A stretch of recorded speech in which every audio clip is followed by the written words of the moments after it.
first half scoreline. You had chances, didn't you? Yeah. Very disappointed by the result.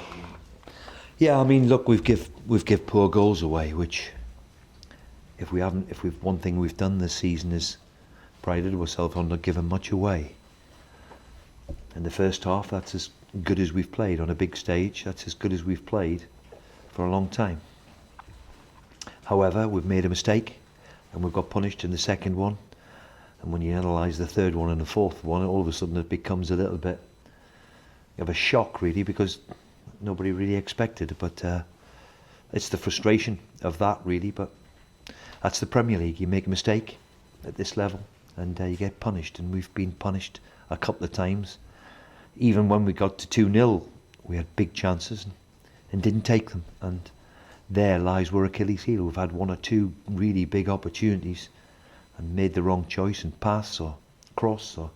But overall, first half, I was delighted the way we played.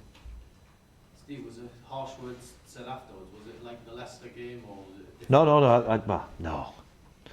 None of us at half time would have seen that. But second half, I just thought we knew Arsenal would come with a little bit more intensity, and we've given a poor goal away, a big floated cross into the box, and for Aubameyang to have a free header is poor. So we'll have to get and do them basics again, the basics of how we've been all season. And but as I said, in the first half in particular, I was very, very pleased the way we played. Just on the front. It's in particularly Alan Maxim and also Almiron, you are probably some of the most flair-given natural players in this division, and even compared to sides that may be above you on the table.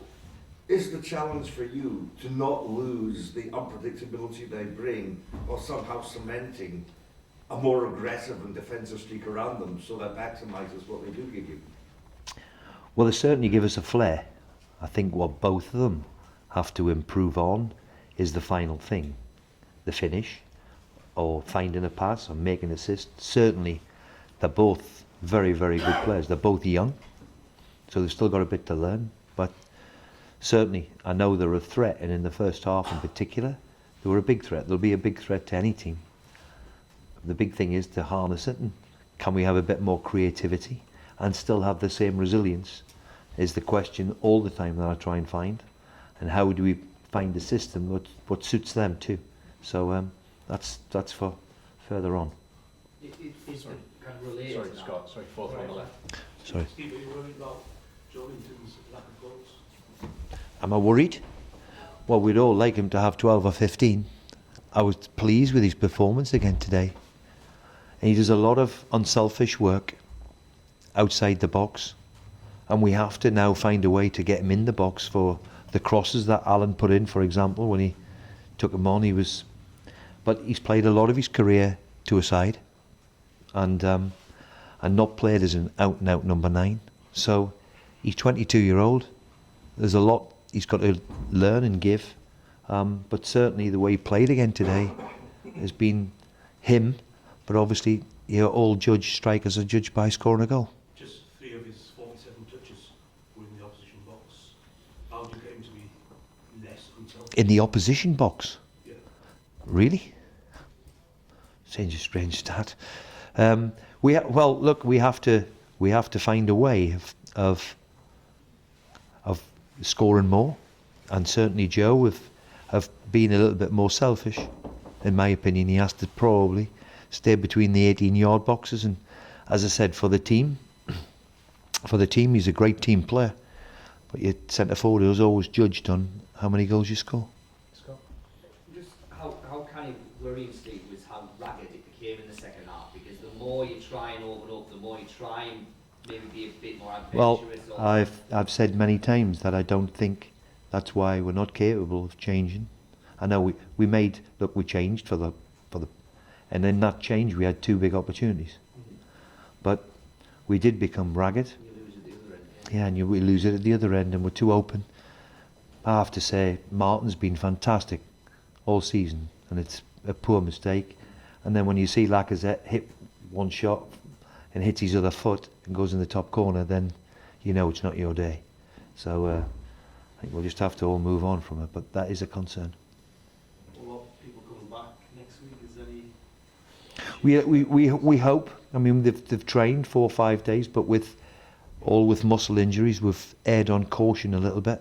So we'll see, but watch this space. Chris, am I right? Did you think during the second half, Steve, that the wing backs were saw that they're not quite up to speed, possibly yet, with the football? Yeah, you could argue that. Yeah, you could argue that at them. Of course, they haven't played a lot, and it's only normal and natural when it's your first game in weeks, of course. So yeah, we understood that, but and they can only get better. But I was delighted with the two of them in the first half, in particular. We expected them to tire because they haven't played for a long time, but you know, up until the scored, then of course it becomes difficult. And what was the thinking behind the change in midfield? Obviously, Sean Longstaff and Ben left together. What was the thinking there? Well, I just think Sean decided, Sean picked himself from his performance he did against Oxford. So, and Ben Taleb has played well in the games that we've played, so I just thought, why not? Any more? Is there any, the contract situation, not just the Longstaffs, but in general, is it I think- uncertainty in the air? Is that an issue? No, there's no uncertainty in the air. I think it's normal. Look, we've just come over the January window.